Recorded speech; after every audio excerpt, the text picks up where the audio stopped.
confirmed behind closed doors, and it is going to completely rewrite the entire theatrical timeline. Today we're breaking down everything you need to know about the official announcement of the next Transformers movie, Transformers 8. It's actually happening, and this is coming straight to happen recently. After all this time, it's finally happening, and today we're going to talk about what this next movie could be. We're going to talk about the release date, will Michael Bay return, and so much more, guys. We have a lot looking at the absolute biggest piece of concrete news that just hit recently, and it is going to completely change the entire scope of this universe. So for those of you that are unaware, CinemaCon recently went down, and this is where Paramount Pictures stood in front of the global theater owners and explicitly laid out their multi-year financial strategy. Now, during this presentation, they officially confirmed they're in a move that we have heard about for a while. There's been rumblings about a script happening. They also confirmed that a brand new high-budget G.I. Joe reboot is moving forward. Now, to be completely clear regarding all of the rumors that are happening, Paramount is treating these two massive independent releases as what they are, as they're just two different things. We are getting a dedicated new Transformers movie as well as a dedicated G.I. Joe reboot. Now, if you guys watched the end of Rise of the Beast, obviously you know that they teased a G.I. Joe, collaboration, but I don't believe these are those same thing. In fact, I'm fairly confident that these are definitely compass to have the, serious conversation about the current state of the live-action continuity. What does this brand new project actually mean for the current timeline? Well, if we look at the reality of the situation, it's unfortunate, but it is highly likely that that means that the entire Transformers Rise of the Beast crew and storyline are completely dead and buried. When you look at the financials and the box office returns, Rise of the Beast simply did not perform the way Paramount needed it to. It was supposed to be the triumphant return to form to successfully bridge the gap between the critically acclaimed, character-driven Bumblebee movie and the global hits that were the original films. Instead, it underperformed at the global box office, and it struggled to turn a significant profit. And for the most part, the general mainstream audience just didn't show up. But a Hollywood studio is preparing to launch its 8th installment of a multi-billion-dollar franchise. They cannot build it on a shaky, unstable foundation of a box office flop that was Rise of the Beast. As much as a lot of people liked it, which,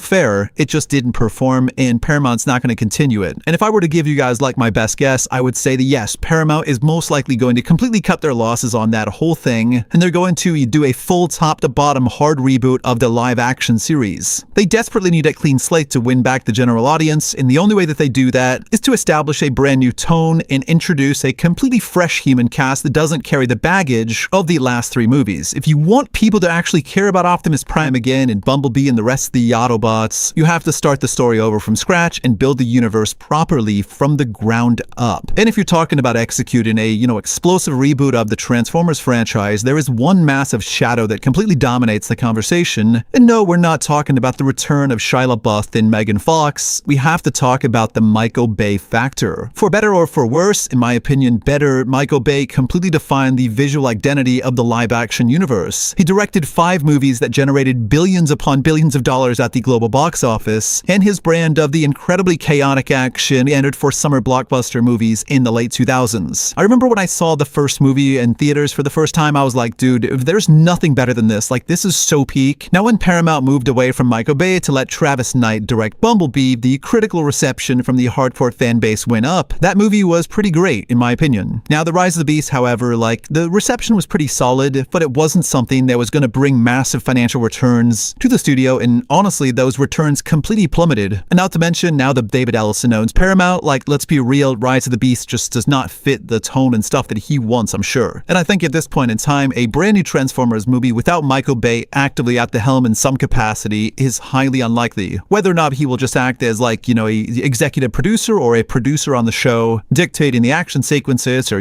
helping the script get developed, or in Warner Brothers, and they're going to be in a money sink, it's going to be a money pit for them. And when they're trying to get a bunch of money, the best way to do that is just to get the tried and true people that have done, really good successes for the studio before and just let them do more stuff. And Michael Bay is him. If you want a success that's almost guaranteed, you get the dude who built the formula before and you let him do something else. You may not like him, but you can't deny he's got style. No one does the big, chaotic heavy metal destruction better than Michael Bay. So I would say this, I would expect the signature Bayham to officially return this franchise. If Paramount actually wants to, evolve the IP and deliver a genuine, undeniable cinematic masterpiece, they need to look internally at what just happened in their own animation division. I would personally love to see Transformers get someone exactly like Josh Cooley or just anyone of that nature to take a stab at the live-action universe. If you haven't seen Transformers 1 yet, you are completely missing out on arguably the best piece of Transformers media produced in the last 2 decades. Seriously, Transformers 1 is so good, and I'm just so sad that we're not going to get like a Transformers 2. Josh Cooley directed the phenomenal animated film and proved something that the live-action movies have completely forgotten about over the last 15 years. He proved that the characters actually have depth, and they're compelling, and they're emotional characters. Like, Transformers 1 did not rely on, human sidekicks running around away from explosions. It relied entirely on the tragic,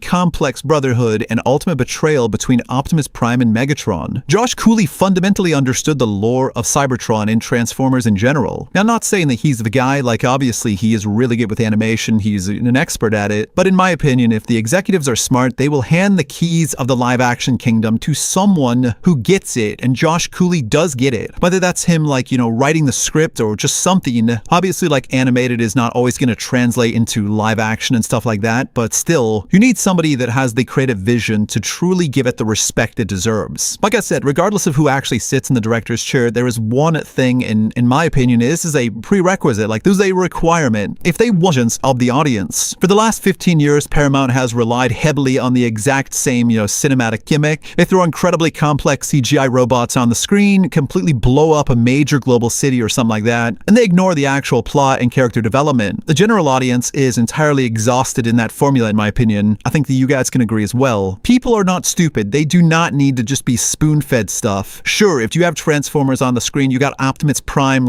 aura maxing. Will people go see it? Will I go see it? Yes, of course. But we are living in an era of cinema where audiences are demanding, and there's such a hunger for good storytelling and actual emotional stakes. So in my opinion, they desperately need a good story and a good script. That absolutely must be the #1 priority. You can't just rely on nostalgia and explosions to sell a, $20, $30 ticket anymore. What are the stakes? What are the Autobots actually fighting? How do you balance the screen time between the, robots fighting and the human first? The writers need to sit down and craft a highly grounded and interesting story to get people back in the theater. If the script is just another generic fetch quest or, finding a hidden artifact somewhere on Earth, the movie might suffer for it. They need to respect the audience, hire elite screenwriters, and treat the source material with the respect it deserves. So with the new Transformers movie officially confirmed, the director chair currently up in the air, and the need for a script that actually respects the audience, let's now talk about when this movie is actually going to release. Well, what if I told you that the clock is already ticking? When Paramount originally secured the cinematic rights to the Transformers franchise from Hasbro, it came with a highly specific, legally binding ultimatum. In the contract, if Paramount does not actively use the IP within a certain time frame, the exclusivity rights automatically revert back to the original owner. We saw this exact same situation happen with Fox rushing out terrible movies just to keep the superhero rights away from Marvel. Paramount absolutely must make another live-action Transformers movie by the end of 2029 in order to retain the exclusive cinematic rights to the franchise from Hasbro. And because of this strict 2029 contractual deadline, I am guessing that we will see the next Transformers movie officially hit theaters sometime in the summer of 2028. Targeting a 2028 release gives the studio quite a bit of time to, completely develop the new script, find the talent, shoot the thing, and then of course do the massive undertaking that is all of the brand new CGI. For the countdown clock has officially started, and Paramount is actively rushing to get this next movie up and running before they lose the keys to the kingdom entirely. One thing is for certain though, the Transformers cinematic universe is about to experience a massive evolution. And I look forward to learning more about it. Let me know what your thoughts are down in the comment section. Are you excited for the return of Transformers on the big screen? What's your take on all the situation? Do you want Michael Bay to return? Do you want Shia and,